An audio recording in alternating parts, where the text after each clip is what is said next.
पालघरमध्ये आपण पावसाची स्थिती काय जाणून घेऊया। प्रवीण बाबरे आपले पालघरचे प्रतिनिधी आपल्या सोबत आहेत सध्या।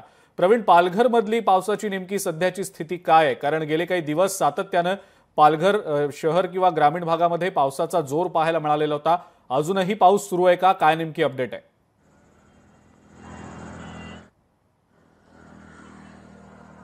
नक्कीच अजिंक्य, आपण बघू शकता की पालघर जिल्ह्यातील काही भागांमध्ये पावसाचा जोरा पाहायला मिळाला होता, तर काही भागांमध्ये पावसाने कुठेतरी उसंत घेतलेली होती। काल मध्यरात्रीपासून पालघर जिल्ह्यामधील पूर्वेकडील भाग आणि पश्चिम किनारपट्टी आहे, या किनारपट्टीवरील भागांमध्ये काल मध्यरात्रीपासून पावसाने दमदार अशी हजेरी लावलेली। एकूणच पाहायला गेलं तर हा जो पाऊस पडत आहे, या पावसामुळे पालघरवासीय ज्यांना उकाड्याचा त्रास भयंकर मोठ्या प्रमाणात होता, त्यातून कुठेतरी त्यांना आता विश्रांती मिळालेली पाहायला मिळू शकते। तर दुसऱ्या बाजूला बघितलं तर पालघर जिल्ह्यातील जो बळीराजा आहे, एकूणच पाहायला गेलं तर पालघर जिल्ह्यामध्ये साधारणपणे 75,000 हेक्टरवर ही भात शेती केली जाते। भात हे प्रमुख पीक मानलं जाते आणि याच भात शेती करणारा जो बळीराजा हा कुठेतरी आता सुखावलेला पाहायला गेलो। तर पालघर जिल्ह्यातील जे पश्चिम किनारपट्टीवरील काही भाग आहेत, या भागांमुळे या पावसामुळे जो मध्यरात्रीपासून जो पाऊस सुरू होता, या पावसामुळे मोठ्या प्रमाणात रस्त्यांवर पाणी पाहायला मिळालं। तर दुसरीकडे मुंबई अहमदाबाद राष्ट्रीय महामार्ग आहे, या महामार्गावर मोठ्या प्रमाणात कॉन्क्रीटचं काम चालू आहे आणि या कॉन्क्रीटच्या कामामुळे पाण्याचा निचरा व्यवस्थित होत नसल्यामुळे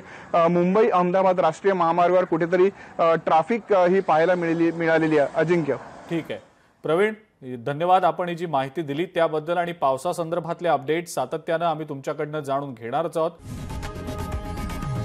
लोकशाही मराठी ऐका, पहा, जागरूक रहा।